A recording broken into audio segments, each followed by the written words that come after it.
Les affaires publiques n'ont plus de secret pour lui. Les vrais enjeux. Les vraies questions. On va faire un petit tour d'horizon des routes. De quoi ça a l'air ce matin? Martin Girard, porte-parole du ministère des Transports du Québec, est avec nous. Bonjour, M. Girard. Bonjour. Bon, le problème de visibilité, on nous annonçait ça pour aujourd'hui avec des grands vents. Est-ce qu'il y a des régions où c'est particulièrement marqué à cette heure-ci? On parle vraiment là, des régions. Si on aimerait vraiment qu'il y a une route qui, par exemple, qui va longer le fleuve, là, donc il y a des enjeux. L'est du Québec, là, la 132, Bas-Saint-Laurent, Gaspésie, il y a des fermetures à ce niveau-là. Donc ça, c'est aussi à surveiller. Si on revient mettons dans la grande région de Montréal, c'est certain que près du fleuve, les axes, là, l'autoroute 10 entre Montréal et l'Estrie, l'autoroute 20, pour les gens qui y circulent, là, à surveiller, la visibilité peut être réduite par endroits, là. L'état de la chaussée, parce que c'est quand même froid, le vent crée de la glace noire. Est-ce qu'il y a beaucoup ce problème de glace noire? Oui, on peut s'attendre. Là. Les équipes sont sur les routes autant pour dégager, parce qu'avec la poudrerie, même si la neige a arrêté, ça ramène de la neige sur la chaussée, et aussi pour répandre sel et abrasif. Là, avec le froid qu'on a, oui, les routes, là, ça peut être un enjeu. Donc, réduire la vitesse là, et garder une distance plus importante là, avec les véhicules qui nous précèdent, là, je pense que c'est le mot d'ordre sur les routes. Il y avait une fermeture à Lévis à cause d'une mise en portefeuille d'un camion. Est-ce que ça, c'est rouvert à cette heure-ci? Aux dernières nouvelles, il y a pas, c'est toujours le cas là, aux dernières nouvelles présentement. Donc, c'est à surveiller. On parle présentement là, d'une trentaine de fermetures là, sur le réseau du ministère, principalement à l'est de Québec. Là, les fermetures ont lieu. Là. Mais donc, Québec 5-1, pour les gens qui doivent se déplacer, là, vous avez une bonne idée là, des fermetures qui sont présentement en vigueur. Ouais. Je présume que depuis jeudi passé, vos équipes, tout ce que vous avez comme équipement, machinerie, employés, surnuméraire, tout le monde est au travail? Oui, les équipes sont sollicitées là, depuis jeudi, travaillent très fort là, sur le réseau pour dégager et sont constamment en place avec la quantité de neige qui est tombée. Donc, c'est plus de 1700 camions là, pour le ministère là, qui est utilisé là, pour dégager les routes à travers la province. Monsieur Girard, merci de nous avoir parlé. Merci à vous. Au revoir. Évidemment, là où c'est particulièrement compliqué, c'est dans la ville de Montréal, parce que là, sur les autoroutes, il y a toujours de l'espace pour souffler ou pousser la neige à Montréal. C'est un peu plus restreint dans l'espace. Philippe Sabourin, porte-parole de la ville, est avec nous. Monsieur Sabourin, bonjour. Oui, bonjour. C'est tough à Montréal ce matin, là. Oui. Tough à Montréal? Oui. Ça va être tough pour une couple de jours devant nous, là. Aujourd'hui, le mot d'ordre, c'est ne sortez pas à moins d'avoir une obligation.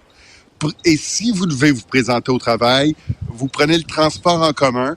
Le constat, Mario, c'est qu'il y a plusieurs trottoirs où ça passe plus avec la chenillette. Physiquement, bon, mais ça, c'était une de mes questions. Donc, les gens qui nous écrivent, qui disent le trottoir chez nous, il y a 3 pieds de neige, la chenillette, c'est trop lourd, la chenillette passe plus, tout simplement. Il n'y a plus de place. La pelle, elle pousse vers l'avant, puis ça s'en va sur le côté, mais des deux bords, t'as trop de neige. Donc, elle passe plus physiquement. Ça va prendre une souffleuse pour dégager ces trottoirs-là. Fait que ça, va falloir être patient, là. Il y a des rues aussi. On est dans le résidentiel. Hein? On s'entend, là, les grands axes, là, je suis moins inquiet. Mais dans les rues résidentielles, on a des rues qu'on a perdues, là. Il y a des rues où ça circule plus. J'ai pas le portrait exact de situation. On travaille là-dessus. On va voir ça dans les prochaines heures. Mais on le sait qu'il y en a.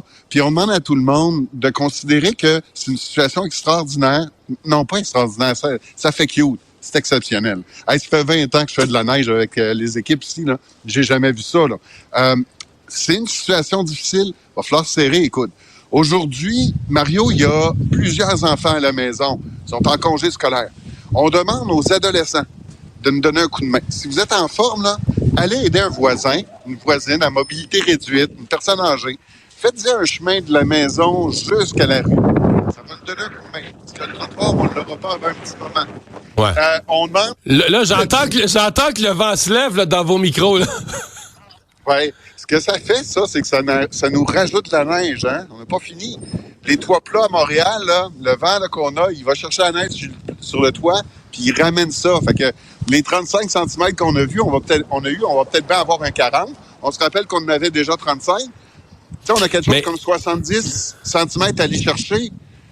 Tout un défi. Ouais. Les arrondissements qu'il y avait vendredi et samedi, là, durant les 2 jours, qui n'avaient pas du tout enlevé de neige, qui avaient fait 0 ramassage, c'était-tu l'idée du siècle? Est-ce qu'on n'aurait pas dû, au moins sur les grandes artères, à certains endroits, essayer d'en sortir un peu? OK, faut que je corrige ça, là.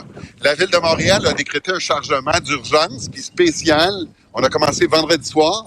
On avait 36 heures entre les deux tempêtes, puis on a été capable d'aller chercher 1000 kilomètres linéaires. Fait que sur 1000 kilomètres, là, des artères principales, on les a dégagées. Ça, c'était pour dégager des casernes de pompiers, dégager des hôpitaux, des écoles. Fait que le travail a été fait en fin de semaine. On fait rien comme d'habitude. D'ailleurs, normalement, on prendrait toute la journée pour mettre ça propre, tu sais, mettre ça dedans. Mais là, c'est pas ça qu'on fait. On s'en va tout de suite sur le chargement. Fait que je vous le dis. Fait que le chargement commence dès aujourd'hui? Le plus tôt possible. S'il y a un panneau, tasse ton auto. Aujourd'hui, ça va être particulièrement difficile. Là. Il y a des gens, physiquement, qui sont même pas capables de sortir l'auto. On va prendre la remorque, là, on va vous aider. On prendra tous les moyens qu'il faut. Mais il va falloir aller le plus vite possible. On s'embarque dans une série de plusieurs jours. Je l'estime à 8 jours, là. OK? Ça va prendre ça pour dégager le réseau. 8 jours, je vais me réévaluer après. On verra en fonction de comment on progresse. Mais ça serait réaliste. 8 jours, ça serait tout un défi, mettons.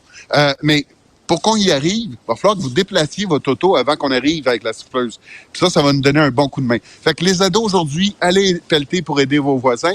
Les tout petits, j'ai un projet de vie pour eux aujourd'hui. Tu sais, les bornes d'incendie, là, on creuse un trou 1 mètre autour de la borne d'incendie. Fait que ça, c'est des gestes qui nous aident. Pour les adultes, on bouge pas l'auto.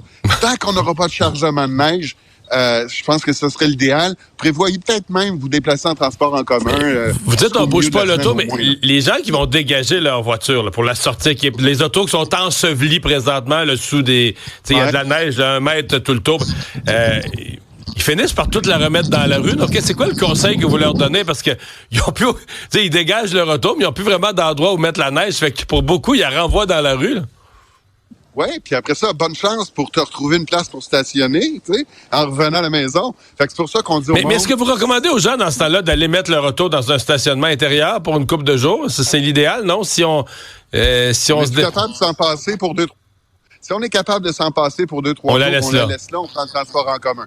Si on n'est absolument pas capable, vous n'aurez pas le choix que d'aller vers des solutions comme du stationnement privé intérieur, parce que ça va être difficile. Tu sais, je me mets à votre place, essayez de rentrer à la maison puis de vous faire une place pour stationner l'auto tant que le chargement ne sera pas avancé. Ouais. C'est sûr que, tu sais, quand on va se donner 48 heures de chargement, là, ça veut dire que les grands axes vont être libérés, ça va être déjà plus facile. Mais assurément, aujourd'hui, on essaye à tout prix de ne pas se déplacer en voiture, sauf les cas exceptionnels où on n'a pas le choix. Puis dans ce temps-là, on essaie même de prendre le transport en commun si on est capable. Ouais. Mario, d'habitude, je me déplace en vélo, là. Ouais. Non, oui, je vais prendre le vélo aujourd'hui. Ouais. C'est dangereux. Les pistes cyclables ne sont pas déneigées, puis il n'y a pas de place à la rue. Fait que on demande vraiment à tout le monde de faire attention. Autre chose, j'ai parlé avec le SPVM, on est content, il n'y en a pas d'accident, mais on veut pas qu'il y en ait. Puis on va partager ensemble là, pour les prochaines heures les rues, par exemple. Le piéton, il ne peut pas marcher sur le trottoir, il va aller dans la rue. Fait que si vous êtes en voiture, ralentissez, soyez extrêmement prudents. Fait que c'est civisme, collaboration puis entraide pour la semaine. Ouais, ça, on a plusieurs auditeurs qui nous en ont parlé, là, des piétons qui sont forcés d'être dans la rue. Philippe Sabourin, merci beaucoup. Bonne chance à toutes vos équipes. Au revoir. Bonne chance à vous autres.